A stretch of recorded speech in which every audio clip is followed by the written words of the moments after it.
Bien, je vais faire une petite présentation des serres d'été. Déjà, pourquoi des serres d'été? Alors la serre d'été sert surtout, dans mon cas, pour les tomates. Parce que depuis, on va dire, 10 ans, 15 ans, passé mi-juillet, les tomates sont complètement ravagées par le mildiou et on les arrache. On n'arrive plus à les garder en pleine terre, sans abri. Donc la question c'est ou sous abri ou serre, mais en tout cas plus sans protection. On ne sait pas pourquoi, l'humidité est trop importante et le développement des maladies ne permet pas d'avoir une récolte continue. Donc les plants sont arrachés avec la moitié des fruits encore verts. Donc pour nous, ce sont des grandes serres, pas des petits tunnels ou des choses un petit peu mixtes. Pourquoi parler de la serre alors que la plupart du temps les gens font leur serre dans leur coin? On trouve énormément de serres bricolées par les jardiniers qui sont souvent très belles, qui sont des condensés d'astuces, d'ingéniosité, de débrouillardise et de savoir-faire improvisé. J'en parle parce que les serres souffrent de trois problèmes en général. Le premier, c'est que ce sont des fours solaires. À l'intersaison, c'est parfait, il suffit de mettre un voile et tout se passe bien. En été, c'est insoutenable, les plantes meurent ou alors ont une croissance bloquée.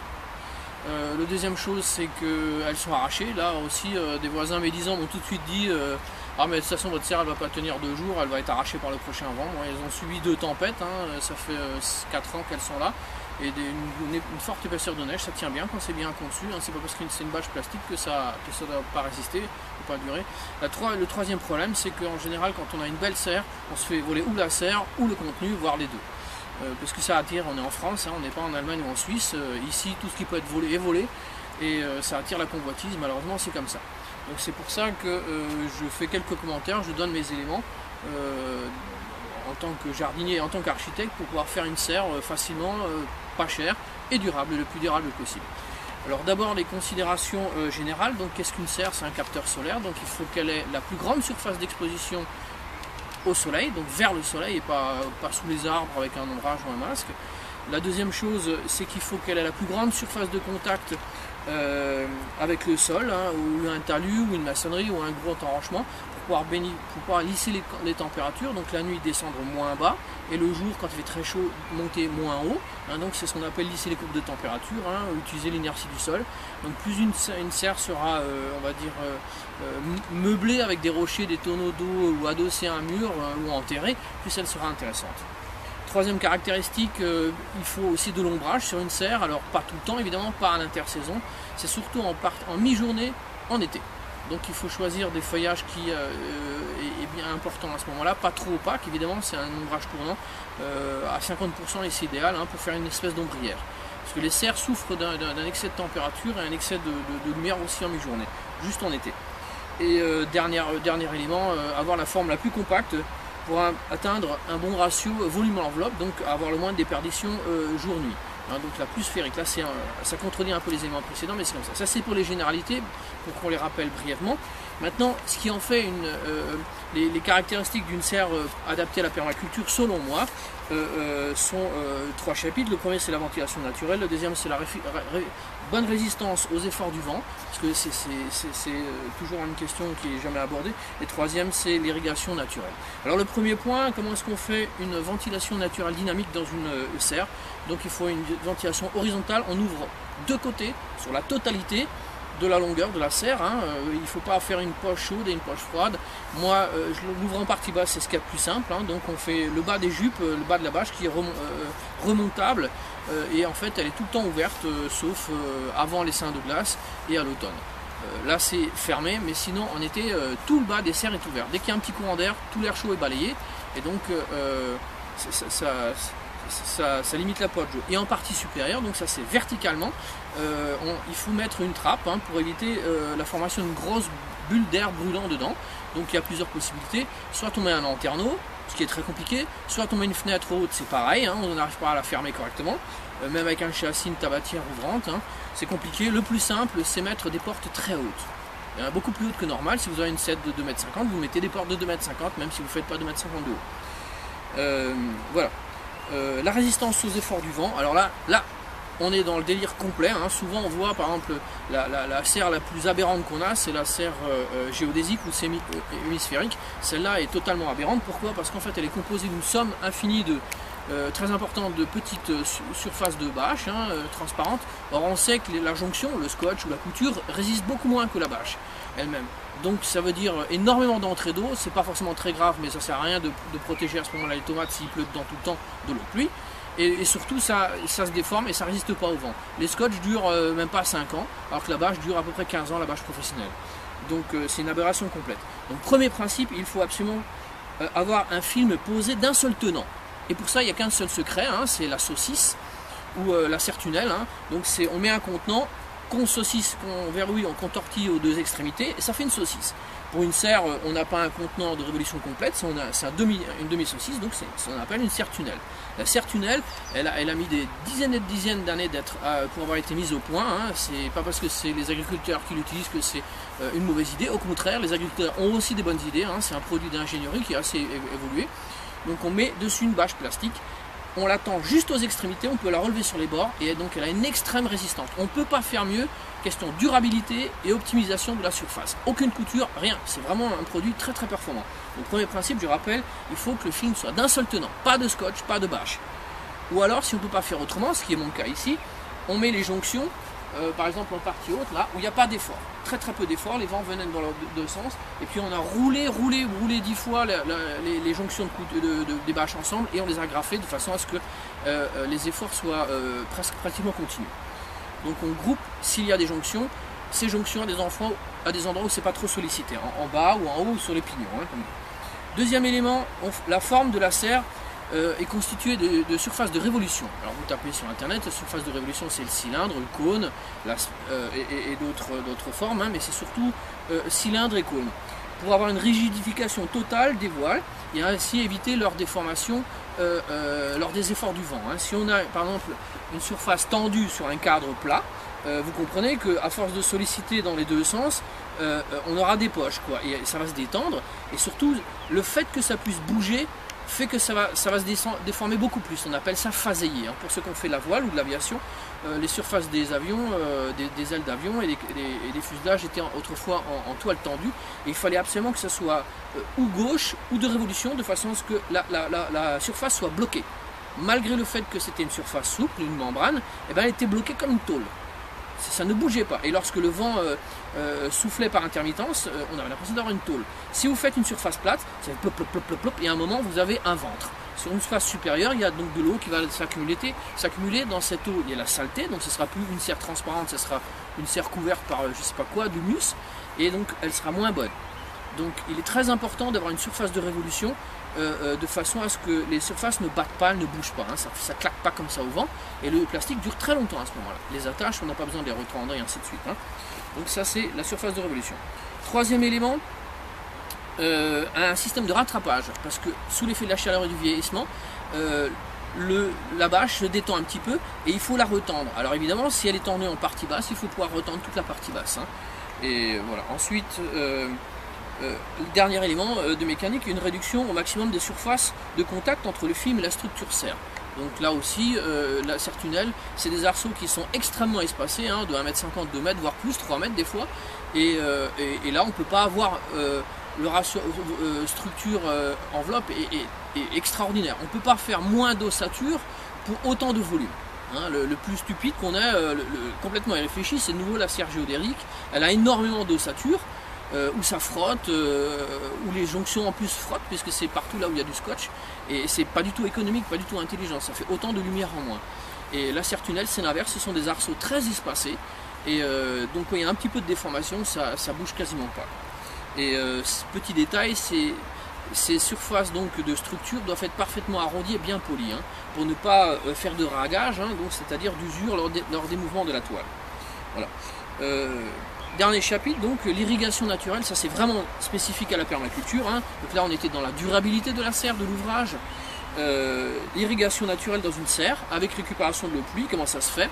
Il faut tout simplement limiter au maximum la largeur de la serre et avoir chaque fois un bassin versant, c'est-à-dire une toiture, un pan de toiture pour une plate-bande. Donc s'il y a une plate-bande à irriguer, les plates-bandes les plus étroites aussi, pas dépasser 1 mètre, si on a une plate-bande de 1 mètre, il faut un pan de toiture. Donc si vous voulez 2 plates-bandes comme dans cette serre, il faut avoir une toiture à 2 pans. D'où le problème de la magnifique serre très simple à faire à un pan, en fait, qui est là aussi, comme les serres d'agriculteurs, un désert, un four solaire, mais en tout cas ça ne sera jamais auto-irrigué dedans. Avec une petite serre comme ça avec toiture de pan, hein, une espèce de petite maison de schtroumpf, ben on a l'avantage, c'est que l'eau est répartie sur les deux côtés et donc va irriguer les deux plates-bandes qui sont à droite et à gauche. Hein. Donc augmenter le nombre de plans, toiture, là c'est 2, on ne peut pas faire plus. Limiter le nombre de plates-bandes, 2, là aussi on ne peut pas faire plus. Ensuite, donc ça donne aussi la largeur. Si on a une circulation par exemple de 50 cm, 2 plates-bandes de 80 cm, ça fait une serre maximum de 2,30 m de large. On ne peut pas faire plus. Hein, donc c'est ça le secret. Il faut opter pour des formes dites de serre à pied droit et pas du tout des serres tunnels classiques. Donc les côtés sont verticaux pour utiliser au maximum l'espace, le plus haut possible, parce que chez moi les tomates elles montent à 2 m, 2,50 m, hein, comme je ne suis pas très grand, je ne peux pas prendre plus. Mais elles sont collées jusqu'au plafond, les tomates, et la serre est absolument pleine, donc on ne peut quasiment plus rentrer dedans. Et donc la largeur minimum. Et quand on a plusieurs serres, on fait comme ici, on met soit des bâches plastiques, soit comme j'ai fait là, de l'herbe. L'herbe avec son ressort racinaire ferme la structure du sol, et puis renvoie les eaux de pluie quand il y en a beaucoup qui descendent vers l'intérieur des serres. Deuxième élément, on choisit un sol imperméable ou des bâches avec déclivité. Ici en Alsace, dans la plaine du Rhin, on a un sol limoneux, argileux, donc il est automatiquement relativement étanche. L'eau de pluie qui descend des toits est renvoyée à l'intérieur. On a fait 2 bassins à l'intérieur et dans lequel on a mis des très gros volumes d'eau, des très gros volumes de rétention. J'ai couché des troncs d'arbres et des branches de cette section pratiquement, et qui eux se dégradent sous l'effet des champignons, et pendant au moins une dizaine d'années, ils offrent un volume de rétention. Quand il pleut beaucoup, ils se remplissent d'eau, et ça maintient une terre humide, et les plantes viennent tirer leur humidité de ce matériau. Dernier élément, pour l'irrigation intérieure des serres, pailler. Le dessus des surfaces cultivées doit être impérativement recouvert de mulch, d'herbe et si possible encore d'autres matériaux pour limiter l'évaporation de l'eau. Et quand ça tombe, parce qu'en fait cette serre, petit détail, en été, même quand elle est ouverte en partie basse, elle ruisselle d'eau jusqu'à 9h-10h, toute la rosée donc remonte, se condense sur la serre et ça retombe dedans à l'intérieur, pas trop sur les feuilles mais sur les côtés. Donc il faut vraiment récupérer cette eau, éviter l'évaporation au niveau du sol. Bien, maintenant je vais vous montrer, on va passer à l'intérieur, je vais vous montrer comment cette serre a été construite.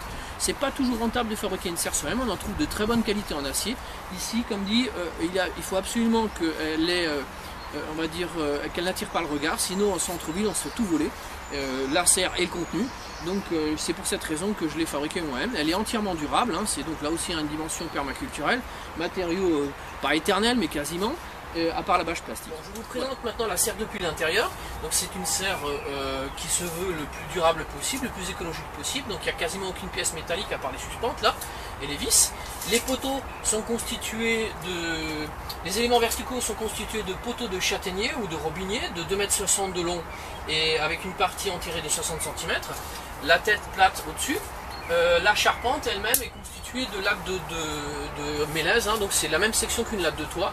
Elles font 2,5 cm d'épais, 5 cm de large, et c'est pas très cher. Les poteaux, chacun a été payé, je crois, 3 €, donc c'est pas la ruine. Et la difficulté, c'est de forer un trou pour pouvoir les rentrer dedans. Il n'y a pas de béton, il n'y a rien du tout. Et la charpente, j'ai dû la payer, je crois, 60 €. La bâche plastique, j'ai dû la payer 40 €. Donc ça fait une serre qui n'est pas très chère. Le fil de fer, ça se récupère n'importe où. Hein. Alors, pourquoi j'ai pris ces matériaux? Parce que, comme dit précédemment, même en période estivale, c'est un vrai sauna ici dedans, le matin jusqu'à 10 h du matin, l'eau de condensation mouille tout. Donc on a une saturation extrême de l'humidité. Vous ne pouvez pas mettre du sapin. Beaucoup de gens achètent du bois en bricolage et c'est une bêtise parce que ça dure 3, 4, maximum 5 ans. Après tout est pourri, il faut tout recommencer.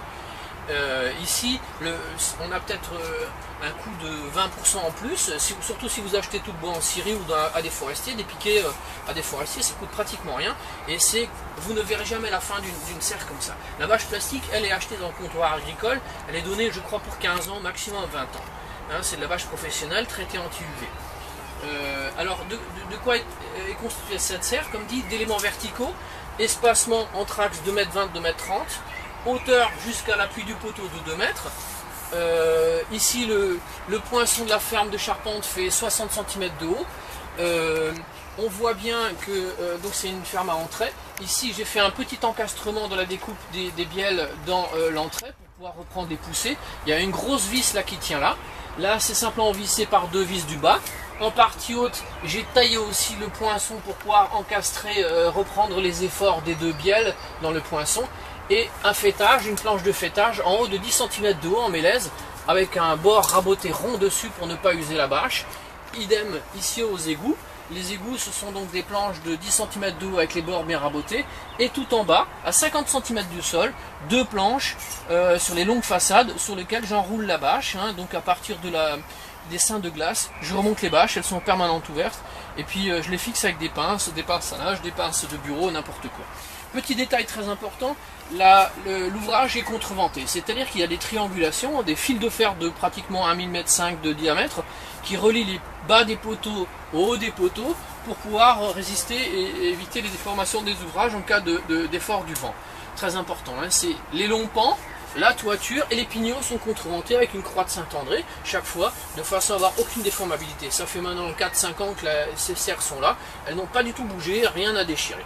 Les portes sont pareilles, hein, ce sont des portes simplement faites en des lattes comme des lattes à toit, mais toujours en mélèze, parce que l'humidité se loge derrière les bâches, il faut bien rouler les bâches, hein.